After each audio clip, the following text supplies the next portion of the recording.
Sintong Panjaitan.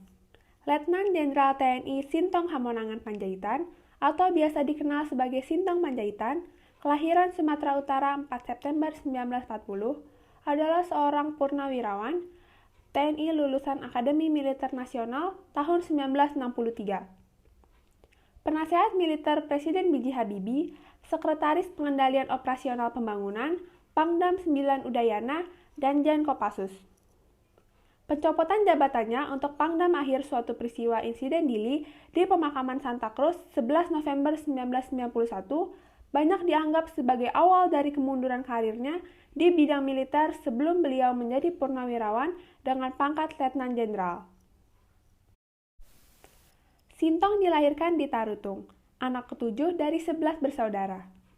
Saudara-saudara Sintong bernama Johan Christian, Nelly, Humalatua, Hiras, Erne, Willem, Tiurma, Dame, Anton, dan Emi. Ayahnya, Simon Luther Panjaitan, yang sebelumnya bernama Mangyang Panjaitan, merupakan seorang mantri di Sentral Burgerliske Ziekenhuis, Semarang.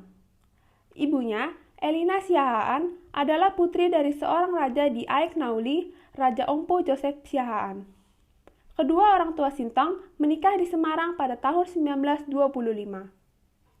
Ketertarikan Sintong Panjaitan terhadap dunia militer sudah terlihat sejak kecil. Minat besar itu muncul saat ia berumur 7 tahun ketika rumahnya hancur terkena bom yang dijatuhkan oleh pesawat P-51 Mustang milik Angkatan Udara Kerajaan Belanda.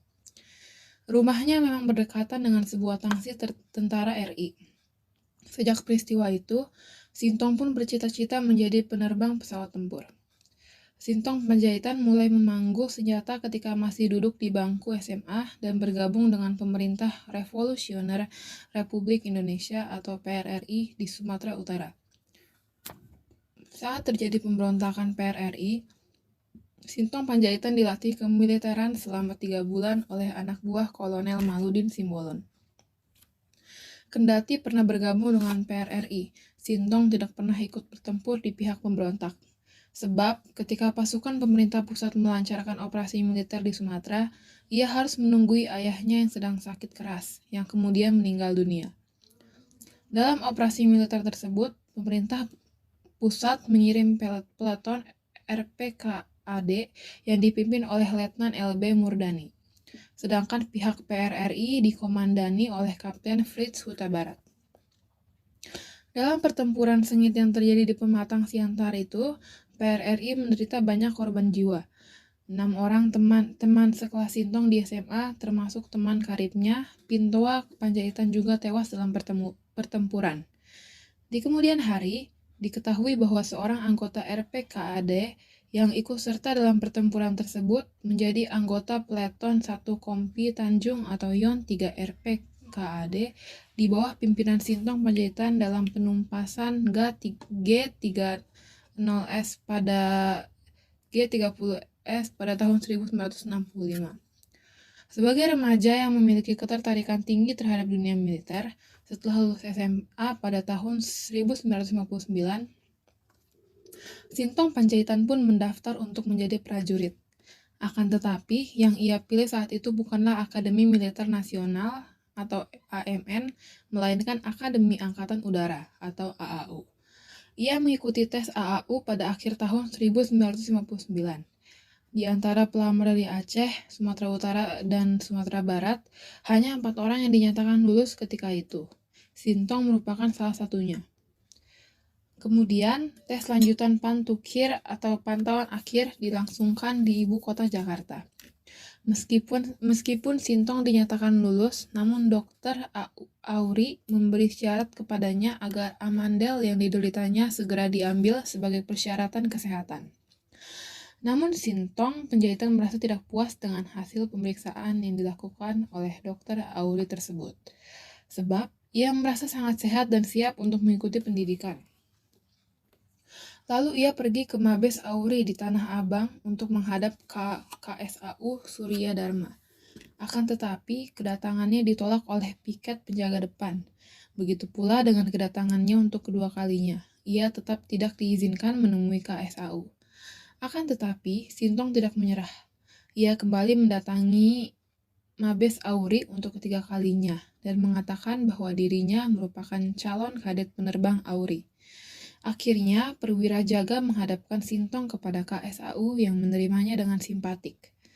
Kemudian, KSAU memanggil Letkol Udara dari Salamun, Kepala Jawatan Kesehatan Auri, untuk memeriksa kondisi kesehatan Sintong di Jalan Kesehatan Daerah Bilangan Tanah Abang, yang kemudian mengantarnya kembali ke Mabes Auri.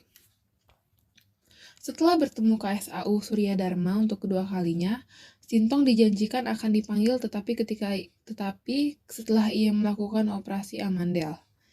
Kemudian, Sintong kembali ke Medan sambil menunggu surat panggilan dari Auri. Namun, setelah ditunggu hingga beberapa waktu, surat panggilan yang diharapkan tidak juga datang. Konon, surat tersebut sebenarnya sudah datang, namun disembunyikan oleh ibunya. Karena panggilan dari Auri tidak kunjung datang, akhirnya Sintong mencoba mengikuti tes masuk Taruna AMN, beserta kelima orang temannya. Sintong dinyatakan lulus tes dan diterima menjadi Taruna AMN. Selanjutnya, ia berangkat ke Magelang untuk mengikuti pendidikan. Ia merupakan Taruna AMN Angkatan 5 yang saat itu berjumlah 117 orang. Setelah lulus pada 27 Juni 1964, Sintong Panjaitan kemudian ditempatkan sebagai perwira pertama Resimen Pasukan Komando Angkatan Darat atau RPKAD. Pasukan elit ABRI Angkatan Darat kini bernama Kopassus di Cijantung, Jakarta Timur. 1 tahun setelah menyelesaikan pendidikan militernya di Magelang, tepatnya pada pertengahan Agustus 1964, Sintong Panjaitan bersama 15 orang perwira AMN yang satu angkatan dengannya ditugaskan di Sulawesi Selatan dan Tenggara untuk memperoleh pengalaman tempur. Di antara 15 perwira remaja yang diikutkan ke dalam operasi kilat, hanya Sintong Panjaitan yang ditunjuk menjadi memimpin operasi tempur pada garis paling depan dan paling berat dari Yonif 321. Di batalion tersebut, Sintong menunjukkan kemampuannya sebagai seorang komandan dalam memimpin pertempuran. Atas prestasinya itu, 4 bulan kemudian, ia diangkat menjadi komandan peleton 1 Kompi Suryo atau Yon 3 RPKAD di Palagan, Sulawesi Tenggara. Dari 15 perwira remaja lulusan AMN Angkatan 63 yang menimba pengalaman tempur dalam operasi kilat, hanya Sintong Panjaitan dan Abdul Rachman yang ditunjuk dan dipilih menjadi pemimpin peleton RPKAD. Padahal, keduanya masih belum mengikuti pendidikan prajurit komando. Sintong Panjaitan dan para alumni AMN angkatan tahun 1960 sampai dengan angkatan tahun 1964 dan setelah bertugas sejak era Orde Lama, Orde Baru, dan dikenali sebagai para perwira peralihan.